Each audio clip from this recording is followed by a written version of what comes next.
Hello, everybody. Good morning.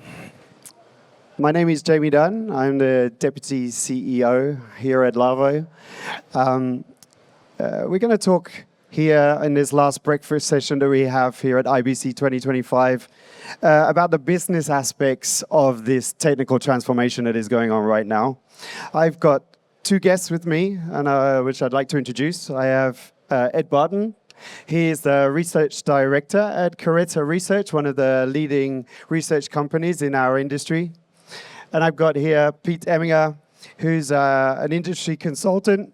He's got a lot of experience and understanding to the kind of challenges that are involved in technology investments from his past roles, most recently as the global CTO of NEP. So thank you, gentlemen, for being with us. You know, there's a lot of talk around, of course, about dynamic media facility.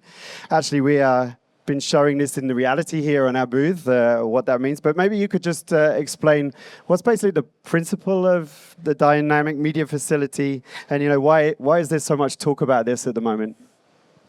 Yeah, absolutely. So dynamic media facility is basically the latest effort to sort of have a multi-vendor environment that's significantly more flexible. It is going to enable and continue to enable sort of the ongoing transition to software, which is really critical for a lot of broadcasters that are continuing to introduce new tools. They need flexibility, they need agility, and the dynamic media facility is really a framework that sort of helps introduce that into the environment. I mean, broadcasters, rights holders, content owners, they're constantly and continuing to look for like new ways to engage audiences, introduce new tools, and DMF is really going to be a key way that allows them to use infrastructure to do that. Yeah, and I guess a big topic about that is about cost savings, how you can protect investments, and I think for me a big topic is utilization, right? Utilization of your assets. Ed, you know, a couple of weeks ago you launched actually a white paper.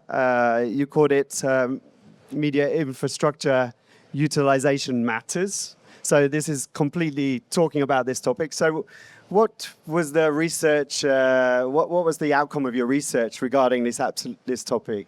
I mean, we were really interested in whether or not and the extent to which and the pace at which broadcasters, production houses were transitioning from a world of dedicated boxes in which the capability, the software is embedded within the hardware towards a more dynamic model where you're deploying just the software you need for a particular use case onto commoditized hardware. Now, we think this has a number of implications for the operation and the cost basis, the operational expenditure you need to commit to actually running and operating a production facility. And I think the real point of the research was to actually ask the CTOs, the technical managers, the buyers of this infrastructure about why they weren't living in a software-based world. Some of the outcomes of that research focused on the perception of the cost of moving from a hardware to a software-based world. There's a reasonable amount of inertia because, of course, I think a number of broadcasters are saying, well, the way we've always done it is working. You know, we're making shows. There's some complexity in changing from how we've done it to how we could do it in a software-based world. And you know, when we really got down into the details, then I think we felt that okay, the broadcasters, the buyers, they believe in the direction of travel. Ultimately, most broadcasters are going to end up on software-defined platforms and software-based workflows, but it's just how quickly are they going to get there? And you know, perhaps there is a place in which vendors could make that transition slightly easier, to make it a no-brainer and you know, really accelerate that particular transition. Yeah, so let's talk a minute about that, because from my perspective, I think having the agility in the technology is one thing, but I think your research also showed this, right? That actually coupling that with a licensing model that supports that agility in terms of cost savings is really, really important. And I would like to come back to Pete, because Pete, I know you also wrote an article a couple of weeks ago on exactly that topic. You called it that licensing is an infrastructure strategy. So I just wonder what's your perspective right now on the way that the industry is dealing with licensing, because I think that's a key topic here. Yeah, absolutely. I mean, the truth is that technology has gotten to a place where it does perform in a way that's agile. But if vendors don't introduce the appropriate license models, then you can't utilize that agility and that flexibility. And you need license structures that are transparent. You need license structures that are usage-based. And there's lots of different ways to introduce that. But that's really like a very key message, is that the commercial side of the technology is really critical towards adoption and towards having people start to use it correctly. And I think it's based on, when Ed says, they go out and talk to CTOs, and some of them are saying, well, the technology works and we're always used to it working this way. But many of them do acknowledge that it doesn't mean that it can't do more for them. And leveraging it more means having more flexible commercial models.